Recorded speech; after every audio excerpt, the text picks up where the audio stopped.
this is your adorable host AJ with another segment of Real Food for Dudes. Today we're going to show you steamed mussels in a wine garlic broth, which is absolutely fantastic. What I've done is use frozen mussels instead of fresh mussels. One reason to show that frozen mussels are just as good as fresh mussels, but also fresh may not be available in every section of the country.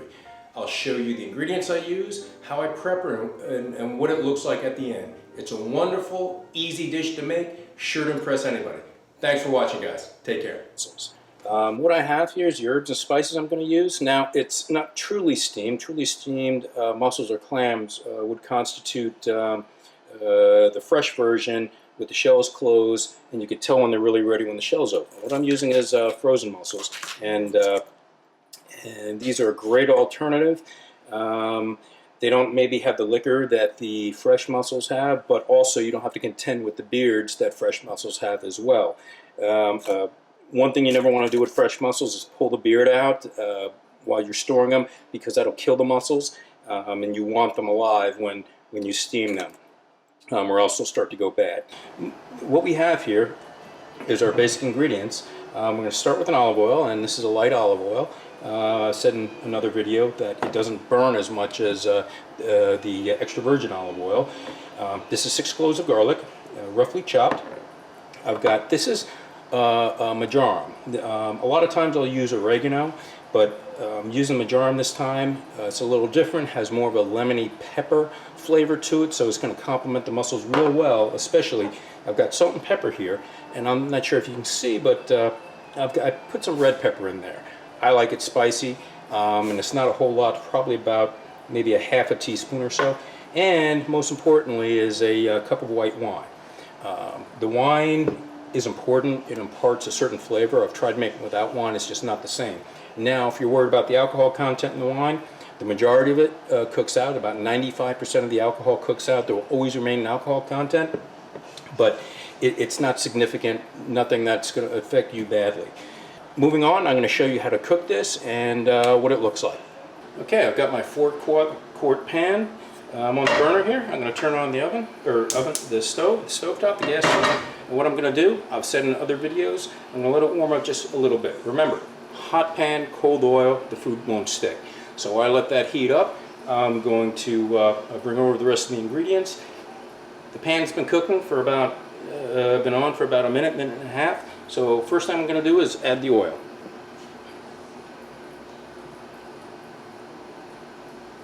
Now this is about a 1/4 cup of oil, which is 4 tablespoons.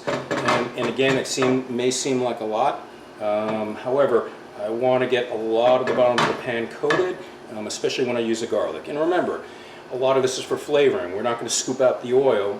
Maybe use some of it with some bread or whatever to sop up some of the broth, but most of the broth comes from the wine and some of the juices from the mussels.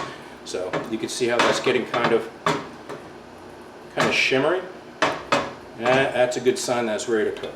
So the first thing I'm going to do is put in my garlic.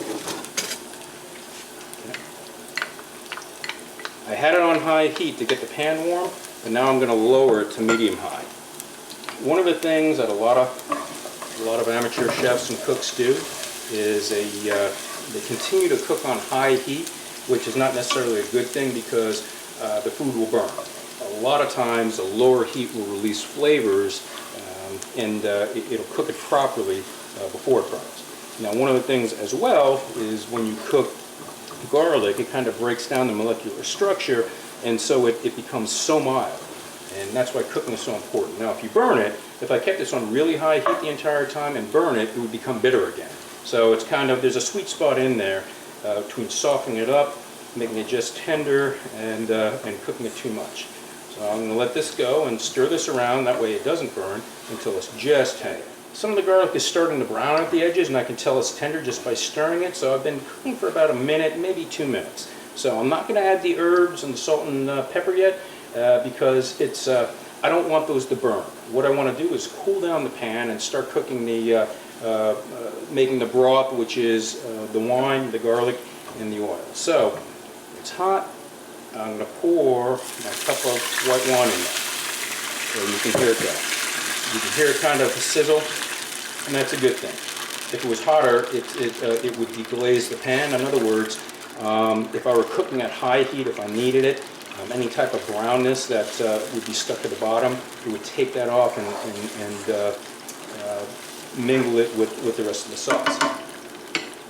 Now I said I'd show you that a lot of the alcohol cooks off. Let's see if I can do this. Okay. You see?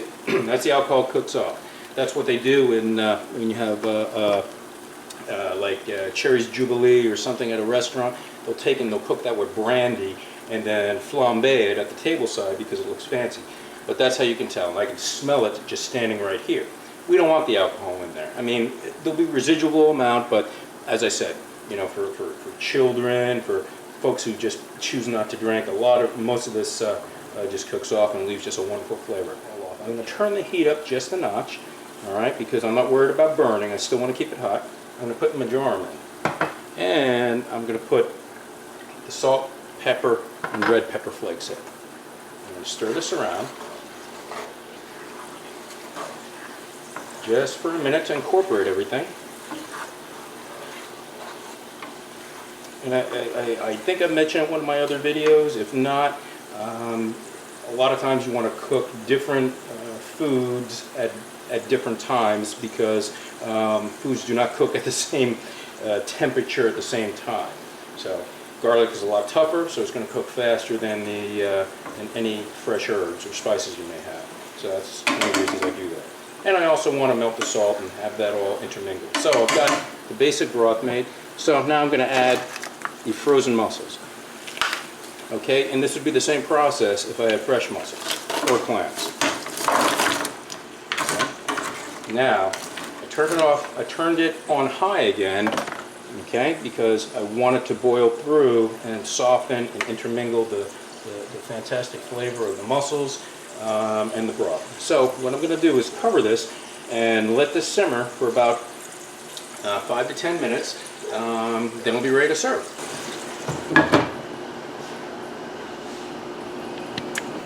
Okay, now I've let it simmer for about 10 minutes and you can see it's ready for serving.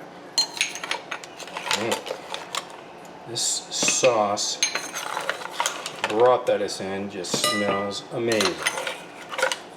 So I'm going to eat this with some of the bread and bagnacuda that I had before.